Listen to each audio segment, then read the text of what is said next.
I'm Shotzi Blackheart, the ballsy badass, and you are watching the Sharpshooters Wrestling Podcast. Remember to like the video and subscribe. Welcome everyone to a special edition of It Isn't the Untitled Manny and Marcus show, because Marcus isn't here. I'm joined by Mr. Clint. Clint Dye, is it? Did I say that correctly? That's correct. That's right. Talented writer from the MCM. I'm not sure I understand. Siri. Talented writer from the mid-card mess. I'm always enthralled by his lists. He always does 30 days of something, and they're always intriguing.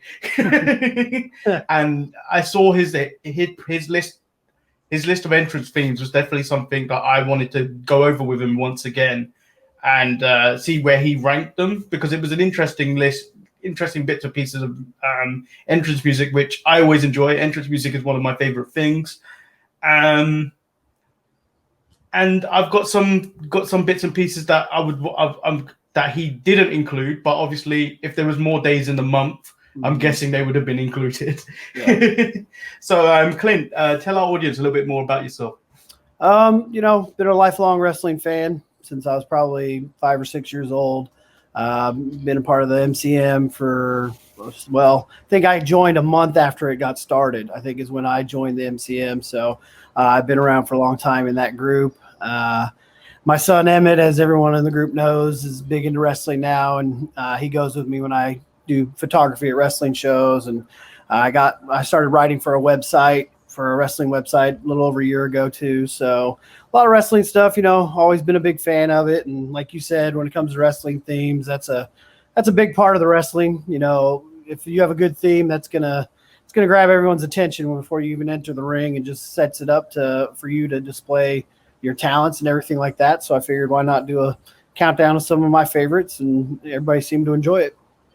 So what people don't know is me and Clint go back and forth on this. It's a joke in my eyes between the two of us of my distaste for Karrion Kross and his distaste for Walter.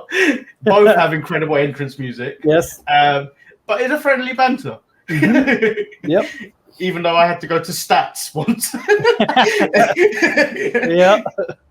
Yeah, but I'm bringing up the fact that Baron Corbin eliminated him from Survivor Series. That's my go-to insult.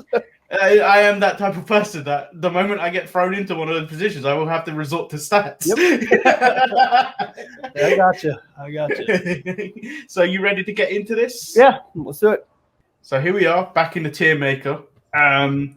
So let's kick off with the first person here. It is Batista. Okay. One of the all-time greatest entrance music, especially as I felt like it got a revival through Up Down Down. Yeah, once he took that theme on, like one of the things Dan Stager, another member of the group, mentions that if he had that at WrestleMania 21, it would have just made the whole entire moment, him winning, even bigger. The video I shared was of Xavier Woods just totally marking out at WrestleMania to that theme song. That just shows how good it is. So he is definitely in my top 5. He is number 3 is what I have him listed on his song. Top 5. Yep. Do you know what? If this was my list, it may be number 1. It'd be very difficult to push this out number 1 just for the resurgence of it. Yep. So what wasn't covered in that video that you posted of Xavier Woods marking out for it is on the brand versus brand show they do on their gaming channel is Tyler Breeze and Woods after WrestleMania discussing that whole thing about screaming the Batista entrance, but then Woods saying that he would wrestle Batista just for the music. I could definitely see him doing that for sure. It really gets jacked up for when he comes out. That's true. So what precedes this is Evolution's theme. Well, for me, Evolution, it's been one that I go back and forth on between it and the one above it. I have Evolution as number 2. It really, just from years and years of listening to it and the lyrics, it really does. It just resembles everything that group was. It carries over to their swagger, their attitude, and it just brings everything to the table that made Evolution a great group, in my opinion. So I have it as number 2 on my list. I always thought that was a little bit slower in comparison to, like, do you know when you compare that to the Triple H's when he's got the promo music and then the his promo music of King of Kings, and then obviously the game. Very different types of pacing in terms of that one. I was a little bit more slower. So So number 2, and then Batista's 5. Yep, Batista's 3. Okay, and then we've got Ric Flair.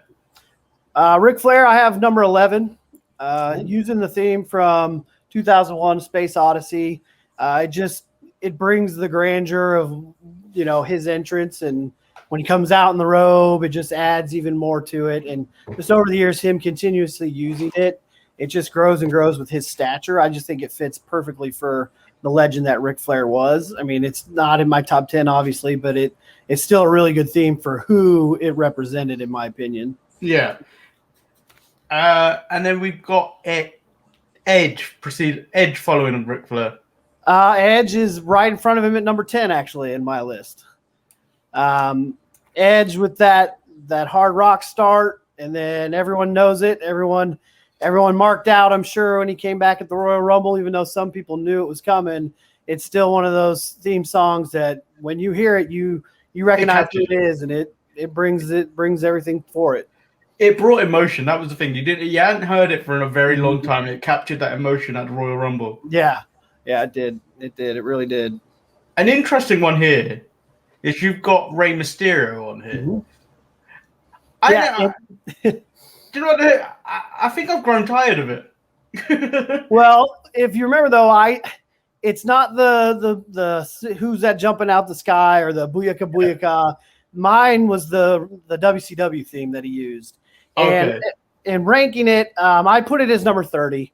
I just felt when he was in WCW, he had that mysterious kind of aura to him because he was this young high flyer who could do all these crazy things in the ring. And I thought that theme, the WCW theme, just really kind of, incorporated that into what his character was when he was first in WCW. Yeah, his WWE themes, I can pass on those, but this one from WCW, I wanted to give it recognition because I thought it fit his character perfectly for the time. Interesting. And then the Four Horsemen. I'm not sure this changed very much over the years. You know what the funniest thing is, and it's grown on me even more the past years or so, but the Four Horsemen's number 4 in my book. Number 4. I love the electric guitar of it, and it just screams. This is a group from the 80s and early 90s that dominated, and it just fit them all when they were together.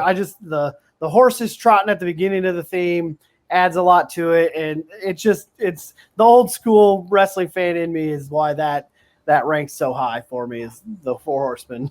Okay, so I believe Shayna Baszler's is an updated version of the Horseman music. It could. I'll have to pay more attention to it next time I hear it. I didn't realize that. So we've got Harlem Heat. Incredible theme song. Yeah, it is. Harlem Heat I have around 19, I think, is where I have them ranked. 19, okay. Yep. And this is the Harlem Heat version, not the Can You Dig It Sucka with Booker T, when he got to WWE. Once again, there a lot of the theme songs that are just instrumentals are really good at capturing the wrestlers, personality and who they are and what they bring to the table. And Harlem Heat was just a great mixture of that, with that in the fire, with the entrance when their song started. It's really hit well for them, I think. So I got a question about that. So there's been a shift in terms of, like, say, let's look at AEW recently. They're starting to purchase actual music for wrestlers, where we've seen Wild Thing for Mox. We've seen I can't remember the song they're using for Jungle Boy, and I think they picked something up for someone else as well.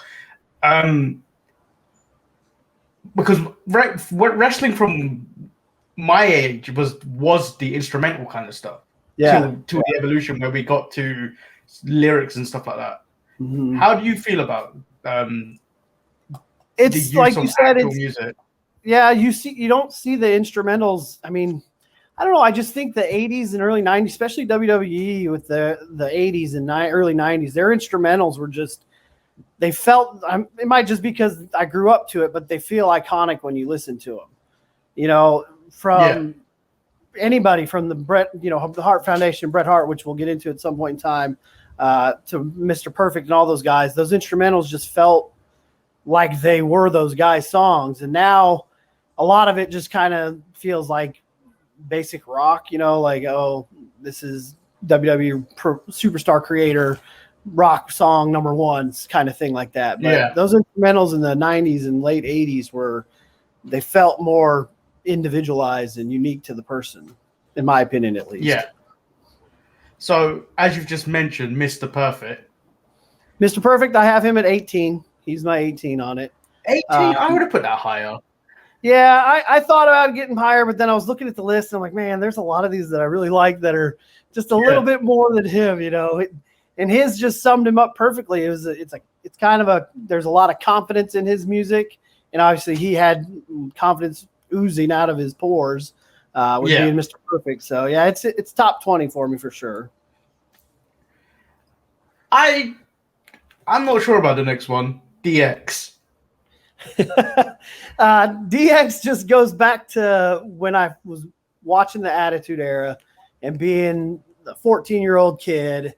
It hit home, the anti-authority, feel to it and everything that went to it. And my son Emmett, he's really gotten into the DX theme recently. So anytime we're going to like a baseball game, we'll play it really loud before we get to the game. And he's screaming Degeneration X with it. So that just kind of stemmed with the teenage me holding on to the love of that song. But I have it at 16.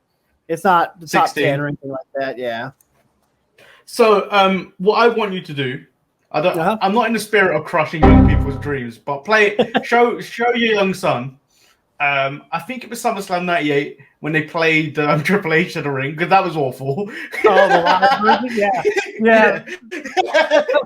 Yeah, I don't think he'd like that one. The live version was pretty bad.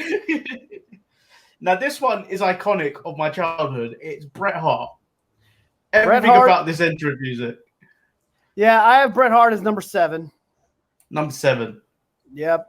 His version of it, not Natty's attempt at using his song. You know how my feelings on Natalia are. But that's another one of those ones from the golden era that just, it's him, you hear that beginning riff and it just, who that is, what's about to come, you're going to get a good match, a good story told in the ring. So he's definitely a top 10.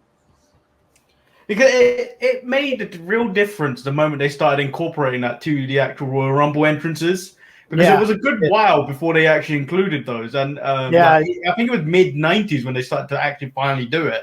Yeah, but the moment you did it, you just knew who it was without even looking. It gave them that pop before the fight began in the ring. So definitely that helped a lot. That helped a lot. So a quick change of pace is Bray Wyatt's music, which before The Fiend, the Fiend was a little bit more remixed. This is the Wyatt family Fiend. No, not Fiend. Bray Wyatt in the Wyatt family. Bray's one of those ones I have at. Let me see where I got Bray. I have Bray at 12. I really enjoyed his theme, the slow pace to it. It was different. It was a different approach. It wasn't heavy metal rock. It wasn't hip hop or anything like that. It's just this like mellow, almost blues type of feeling. And it just represented his character really well, I think. And then add in the Fireflies, to the atmosphere of it. And it just helped take off. Yeah. And it's become I really enjoy that theme. The Fiend theme's good, but it's not as high up as this one, in my opinion. It's not the same. It's not the same because the Fiend's theme is a little bit more creepier. Yeah. Whereas like Bray's is a little bit more mysterious. Mm-hmm. I got you. And now we've got the Shield. Shield I have at 20 mark. I don't think it would have made my list, Really? With Roman using it as long as he has, it kind of wore out its welcome. But that original one with the Sierra Hotel India, all that at the beginning of it, that made it a kind of a unique deal. That you knew something was going to happen when that happened. So I have it at 20 on mine. So what dear to my heart, I feel like is the Becky Lynch theme, and that's only because of absence. I haven't heard it in a very long time recently. Yeah. And Becky. it's also one of those themes that like we've just mentioned, you hear the opening like 2 seconds, like you know who's coming out. Yeah. I have Becky she's in the high 20s. I have her at 29, just because, like you said, it's probably the most memorable female theme they've had in probably the last decade or so, I would say. Yeah. But like you said, when she comes back, it's gonna, if they're in front of fans, which they most likely will, that's gonna blow the roof off the place when her music hits for sure. The Legion of Doom. Legion of Doom, I have them at, let me get my list here. I have them at 13. That What a Rush is one of those iconic beginnings. And if, like we've talked about during the countdown on the MCM, if you have that iconic hook right at the beginning, it's gonna last forever. And that one's one of those ones that's up there for sure. So I didn't include this in the list I was going to bring up with you. The New Day with Big E, opening that up. It's very much. It's not. I'm not going to compare them, but it is quite similar to the what a rush. Yeah, kind of deal. If there was more days in this month, would the New Day make this list for you? Yeah, they would. It's a unique thing, like you said, with Big E starting it like he does. That's one of those things that will last forever. I mean, when they're done wrestling, if they ever come back for a show or whatever, the minute that hits, it's gonna bring nostalgia like crazy for everyone that grew up watching them. So if there was more days, it would have probably hit there at some point in time. Ravishing Rick Rude. I haven't heard this in such a long time, by the way. That was one of those ones that I was looking at it and I was trying to go between days. I was trying to go newer people and then older people and everything like that. But Rick Rude's 23 for me. It's like I said in the countdown, you should know what you need to know about that character by their music. And you hear his music and you just know he's a sleazeball. Yeah. Plain and simple. You know that guy's going to be a sleaze coming out to that music. And then, of course, he does his unrobing, and that just adds more to it. The NWO. NWO, this is iconic. What's that? This is iconic for WCW. Yes, it is. NWO, I have at, let's see, number 9. Number 9. Mm-hmm. It's top 10. It's one of those ones that every wrestling fan knows. You hear it, you instantly go back to those days where WCW was at its height and going against the WWE and everything like that. Doing my retro views that I do know that there was a different version that the lower level tier members would use, and had like this weird jazzy guitar in it. If you ever go back and watch an old WCW pay-per-view and like Scott Steiner or Buff Bagwell or not Scott Steiner, Scott Norton or Buff Bagwell or even like Vincent, if any of those guys are wrestling, it's not the normal NWO theme. It's this weird jazzy guitar theme that they put into it. It's weird. I didn't like that one at all. How'd you compare this to the Wolfpack? The Wolfpack's cool in its own right, but this is iconic. That's the difference. This one will live forever. That one's kind of, cool to hear that, but you hear the NWO original and you know that's the real deal. The Wolfpack, it's a fun song, but it's nowhere near as memorable or iconic as this one. So the Undertaker's theme music, the gong's always been the same. Yep. But it's always kind of evolved over the years. Mm-hmm. See, for me, it was always the Ministry. Yeah. Ministry Undertaker. Okay. Gotcha. Which is which riffs a little bit harder than the original, to the current one, and then the one previous to that, where you knew Undertaker's a badass. Yes, he is. I have Undertaker at number 9. I might have doubled up on some of these doing my list. No, that one's NWO was number 9. number 9. So then, who do I have at 8? Did I put 8 yet? No, you haven't put 8 yet. Okay, I had them two right next to each other. So Undertaker's number 8 on my list for sure. Okay, cool.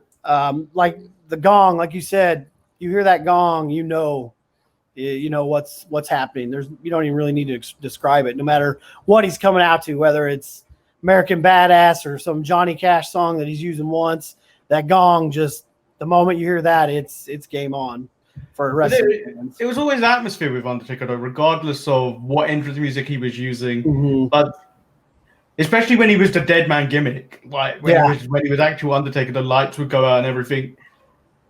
I don't know if they did it on purpose, but you always got a chill regardless of whenever it came. I don't know if they made the arena colder. Yeah, you always felt it. It Yeah. felt like there was something in the arena when the Undertaker came out. Yeah, it did.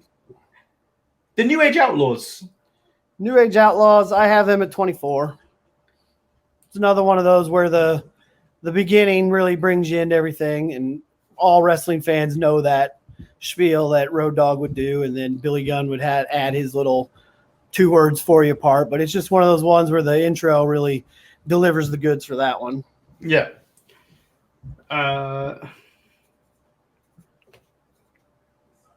24. And then we've got Brock Lesnar. Wait 1 sec here. I'm just writing something down real quick. All right, Brock, I have at 25. It's another one of those where that sound, when that sound hits, you don't even have to wait for Michael Cole to drop his "oh my" or whatever phrase he wants to throw out.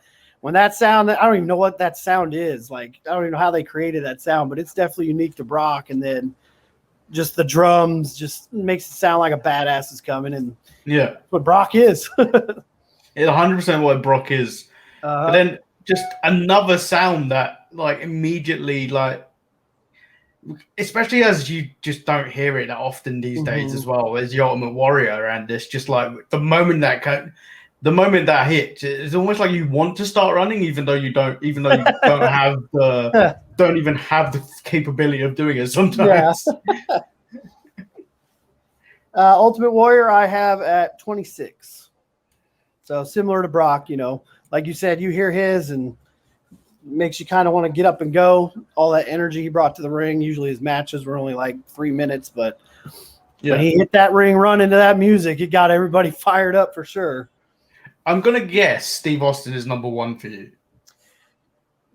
Yeah, I've gone back and forth on who I wanted to be number 1, whether I wanted it to be Stone Cold or Evolution or Batista. My top 5 is pretty interchangeable, but if I had to pick number 1, just because I'm big on the music representing who the wrestler is, and nobody's music was more signifying of the wrestler than his. From the glass breaking to the guitar and everything like that, it's hard to beat that one when it comes to iconic themes. But that along with the NWO, occasionally you could throw in the Undertaker there, maybe DX, but I think Austin's and possibly the NWO represent that time in wrestling of that generation of those were the 2 biggest things at that moment in time. Yep, I agree. But the next one is near and dear to my heart because it's the Brood, and it do you know what it was? It hit so well, and the thing is, the group wasn't that good. I have the Brood at number 13 or 12. Let's see. Actually, I have them. Did I put 11 in already? Yeah, you got Ric Flair at 11, Bray Wyatt at 12, LOD at 13. Okay, then Brood 14. Let's put Brood at 14. Yeah, the sound effect that they had at the beginning of theirs, like, that was something else. I'm excited. I get to see Gangrel wrestle in a couple months here in Iowa. Okay, I'll get him in a minute. I'll get to see him wrestle in a couple months. I don't know if he'll be able to enter to that theme. I don't know if that's copyrighted with WWE, but if he does, it's it's gonna be awesome. And I just want to take a picture of him spitting the blood out too. So Isn't it almost fair game if it isn't recorded? it might be. I don't know for sure. I know when Jerry Lawler came to the CEW show last year, he came out to his regular theme music. So maybe it will be when he comes, which would be awesome if he got to come out to that music. I'll definitely record it for you when he comes out. It was interesting. There's a video on the WWE YouTube account as well of the New Day actually recreating the Brood entrance. Nice. They're incredible. Nice. Razor Ramon entrance music. Razor's another one of those that over the years it's kind of, I love it, but it's dropped a little bit when it comes to what I like most about it. I'd have to put Razor probably around 15. That's still pretty good. Yeah, it is. The car screeching, which I swear is the same one they used for Mick Foley's when they changed his. It's another one of those that who it is when it's happening, and it really kind of drives it, and lots of swagger in that music, which was perfect for his character. So it was good on that. And then we get for its generation as well, and a lot of marks, including myself, CM Punk. I'm putting Punk at 5. Using Cult of Personality is one of the best uses of a mainstream song, I think, when it comes to wrestling. For that time period, it really represented who he was. Being the voice of the voiceless, it really fit with that persona. And whenever, if and when he does come back, which with whatever company it ends with, the minute you hear that electric or that static hit, the roof's going to blow off wherever it is. Love him or hate him, and like I said, I go back and forth on loving him, hating him. That theme is definitely iconic for what he brought to the table. So his most iconic moment, not the pipe bomb, the his 5-star match with John Cena at Money in the Bank. Do you think because he came out to Kill Switch in that, do you think that took away from the moment? No, just because where it was in Chicago. So he could have came out to nothing, and they still would have just exploded for him just because he was in his home city and everything like that, and they knew the magnitude of what was going on. Yeah. Goldberg I have at 28. Is this the WCW version of it? Yes, or the WWE the WCW version of Goldberg's theme. The bass, the drums, and everything like that. It was perfect for his moment, and it's another one of those instrumentals that just wraps up who he was perfectly. So he's top 30 for sure. RVD. I'm not sure which version you're using. Is it? I think I like all 3 of his versions about the same. So, I have him at 20. Let's see, 27. I think. Is that still open? Yep, 27. When he was in ECW, coming out to walk was another great use of a mainstream song, and then his WWE song, the One of a Kind, fit in perfectly, and then the TNA one, give them props for giving him a song. I got to see him come out to that at a TNA house show in Lincoln, Nebraska, and it fits right in with the other 2. So all 3 of his themes, I think, are pretty good, symbolizing of who he is. Something that's more the Macho Man. Macho Man, I have him. What's that? He's an icon, and he's the reason I've broken my arm. Nice. I have Macho Man at 18. I think that's open still. Yeah. Yep. Use a song mainly known for graduations, an interesting choice. At least in America, that song is the graduation song that everyone plays. But it represented who he was. A lot of these guys, I keep going back and saying it represents who they are. And when you hear that, you don't think, wrestling fans don't think, oh, this is I walked out to this to graduation and do a cap and gown. No, you think of the Macho Man when you hear this song. Yeah. So that's kind of cool that it developed from that. And I think many a wrestling fan have told me especially in American ones, that when they do graduate, they do sometimes want to oh yeah, want to do the point and spin that he does. I get point it. and spin. Yep, I get it. I get it for sure. So this has been used. This has been used quite frequently recently, because he's made a resurgence of his career on NXT. Is the $1 Million Man. I have $1 Million Man's in what do I have left in the 20s there?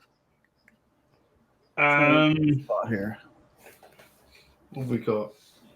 I think I got 23, number 23 left, maybe. Nope, that was rude. He's in that bottom tier, I know that much, but that's one of those ones that's an iconic 80s one.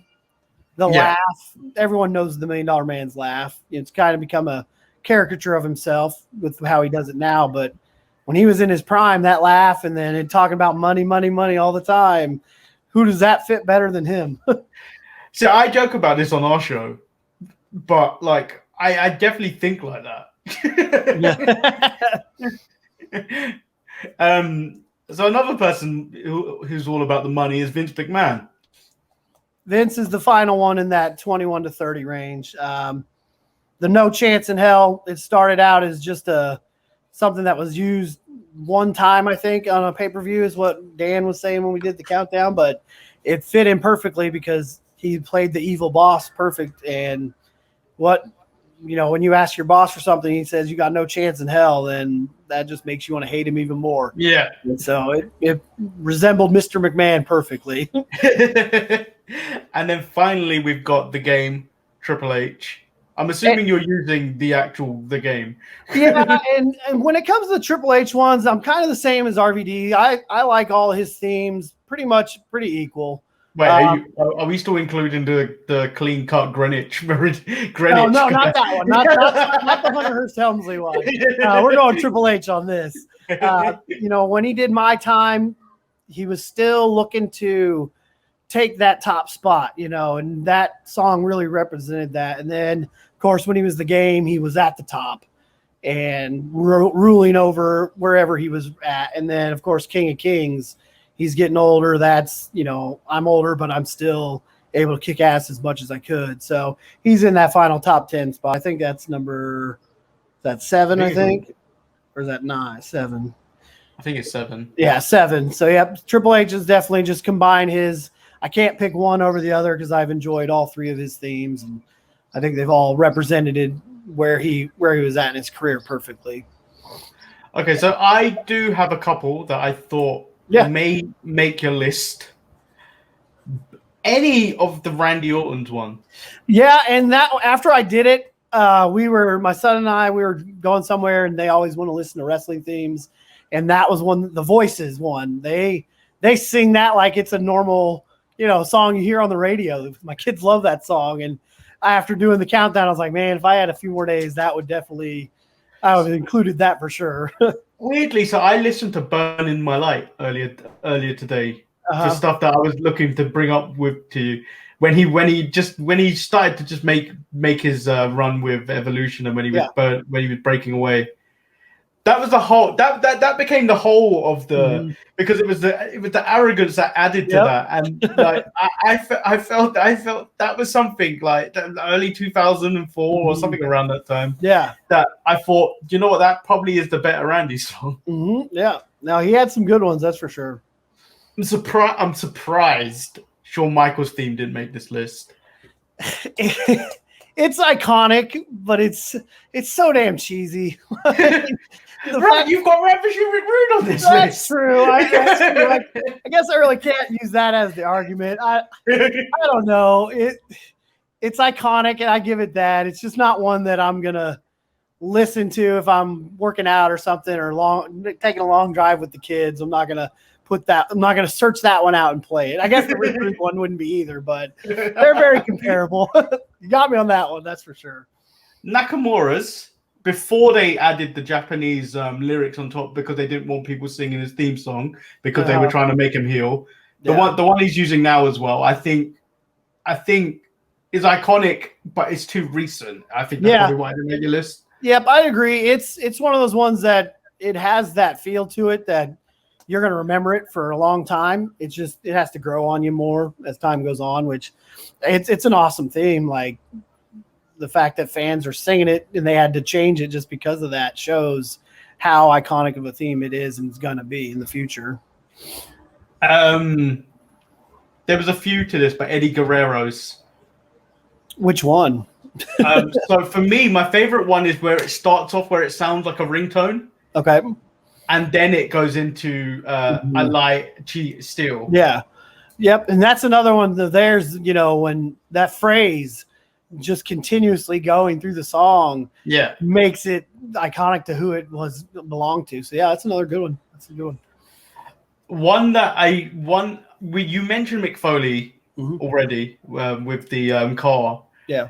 I was wondering if Basic Thugonomics for John Cena would have made it. Yeah, I actually prefer his latest theme over that one. Really?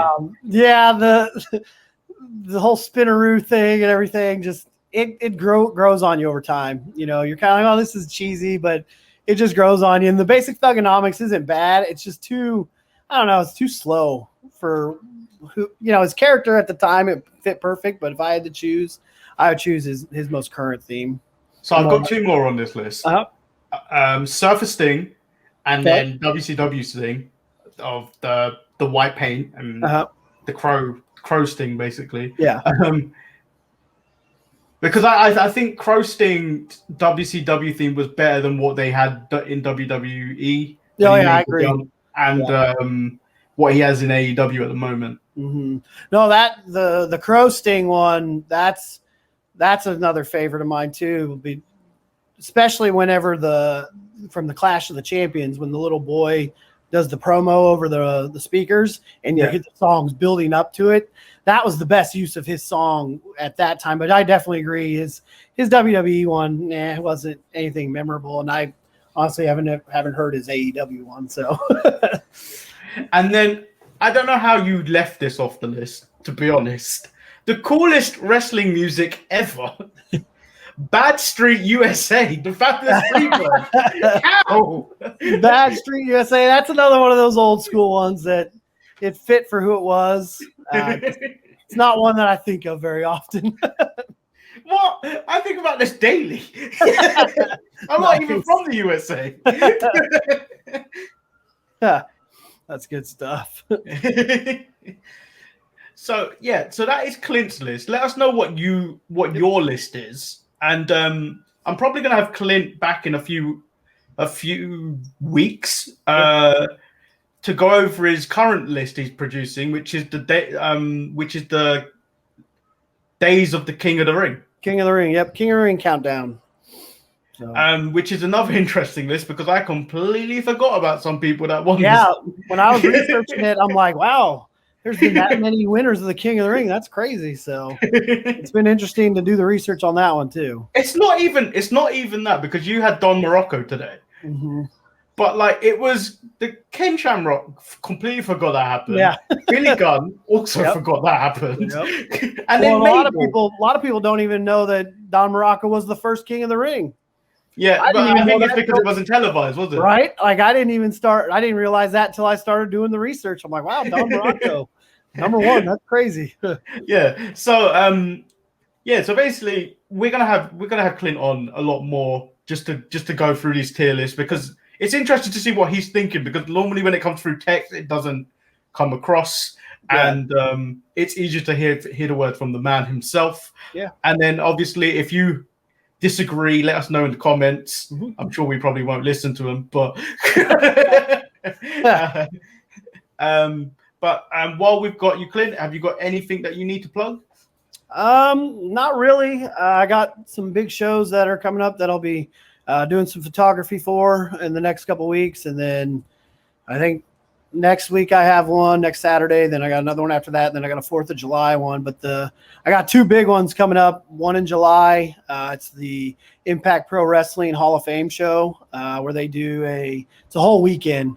Friday night, they'll have a Hall of Fame show where they put on where they're bringing in a few bigger names. I think Madman Fulton's going to be there, and then a couple other big names. And then also that weekend, they're honoring Mark Henry, Ken Shamrock, and a few other into the Luthez George Tragos Hall of Fame, which is located in Waterloo, Iowa. They have a Hall of Fame ceremony Saturday, which I'll be at that as well, probably taking pictures. And some of those Hall of Fame guys will be part of the show that Friday. And then in September is the big one for Central Empire Wrestling. It's Bridge City Slam 3. We'll have Rikishi will be there, Gangrel, Candice Michelle, JTG, Eric Rowan, or Eric Redbeard as he goes by now. Chris Masters will be back for it. So I'm excited for those upcoming shows. So Yeah. that's what I got coming up soon. What you need to do is actually join the mid-card mess, where you actually will see a lot of Clint's work and a lot of his photography, which is incredible. Thank you. Especially his black and white stuff, Yeah. which stands out more than the colored stuff. Yep. Always, everything for me in black and white always stands out for some reason. I don't understand why. Yep. It when it's black and white, it just feels a little more special a lot of times. Yeah. And I really pride myself on a lot of that too. So thank you. So make sure you like the video, subscribe, obviously, and check out Clint's work. Thank you. Peace. All right. Thanks, Manny.